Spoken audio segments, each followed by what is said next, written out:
আসসালামু আলাইকুম ওয়া রাহমাতুল্লাহি ওয়া বারাকাতুহু। ইসলাম প্রিয় ভাইরা ও মায়েরা, আমরা চাহার সোমবার এই নামটি শুনে রেখেছি অনেকেই। আজকে সফর মাসের শেষ বুধবার, আর এটা আমরা জানি যে সফর মাসের শেষ বুধবারে অনেকে চাহার সোমবার নামে একটি ইসলামিকভাবে রীতিনীতি উদযাপন করে থাকে, যেটাকে সুন্নাহ মনে করে অনেকেই। তো এই বিষয়টা আমাদের জানার প্রয়োজন মনে করি। চাহার সোমবার আসলে কি, এই বিষয়টা প্রথমে জেনে নিই, তারপরে বলছি।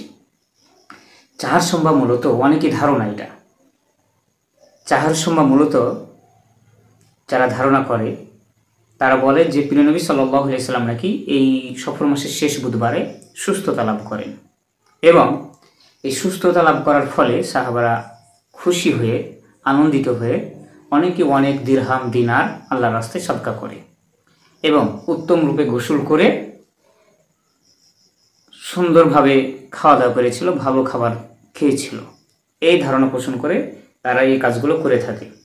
আসলে কি এই চাহার সোমবার ইসলাম শরীয়ত অনুযায়ী বৈধতা বা এগুলো সুন্নাহ? আসুন এবারে জবাব শুনি।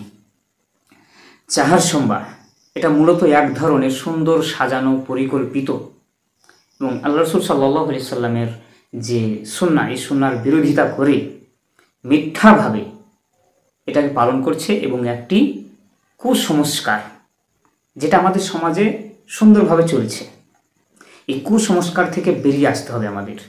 এই জন্য কিছু কথা আপনাদেরকে আজকে জানিয়ে দিই। চাহার সোমবার যারা ধারণা করে যে আল্লাহ রাসূল সাল্লাল্লাহু আলাইহি ওয়াসাল্লাম শেষ বুধবারে সুস্থতা লাভ করেছিলেন, তো তাদের জন্য বলি যে এই চাহার সোমবার অর্থাৎ শেষ বুধবারে সুস্থতা লাভের বিষয়ে হাদিস কোরআনের কোনো ভিত্তি নেই।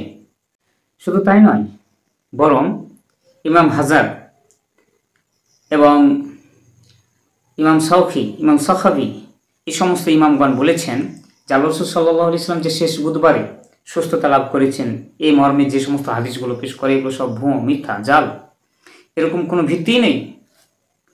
এরপরে এই যে শেষ বুধবারে বা চাহার সোমবার নামে যে দিনটি পালন করছে, এটাকে যদি কেউ সুন্নাহ অনুযায়ী করে বা সুন্নাহ মনে করে, তাহলে তার জন্য কড়া হুঁশিয়ারি। প্রিয় নবী সাল্লাল্লাহু আলাইহি ওয়াসাল্লাম বলেছেন, সহিহ মুসলিম শরীফের হাদিস এবং বুখারী শরীফের হাদিস এটি, যে মান কাযাবা আলাইয়া ফালিয়াতাবাওয়া মাকআদাহু মিনান নার, মান কাযাবা আলাইয়া ফালিয়াতাবাওয়া মাকআদাহু মিনান নার।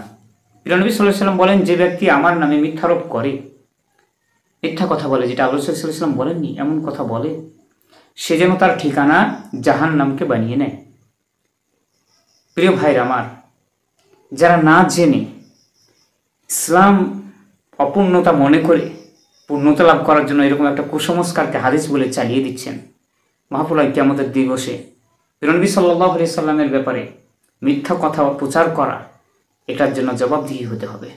এই জন্য ভাইরা আমার, যেটা প্রচালিত করছেন, যেটা সঠিক ইসলাম নয়, যেটা ইসলাম ধর্মে নেই, এমন বিষয়কে সুন্নাহ বলে চালিয়ে দেওয়া, এগুলো মোটেই চলবে না। সুতরাং এই চাহার সোমবার যেটা আপনারা উদযাপন করছেন, এর থেকে আমাদের ফিরে আসতে হবে। চাহার সোমবার এটা যেহেতু হাদিস কোরআনে নেই, তাহলে কেন আমরা এমন করব? যেগুলো আল্লাহ রাসূল সাল্লাল্লাহু আলাইহি সাল্লামের সুন্নাহ আছে, কোরআন হাদিসে যেগুলো প্রমাণিত, সে সমস্তগুলো আমল করুন। আল্লাহ রাব্বুল আলামিন আমাদের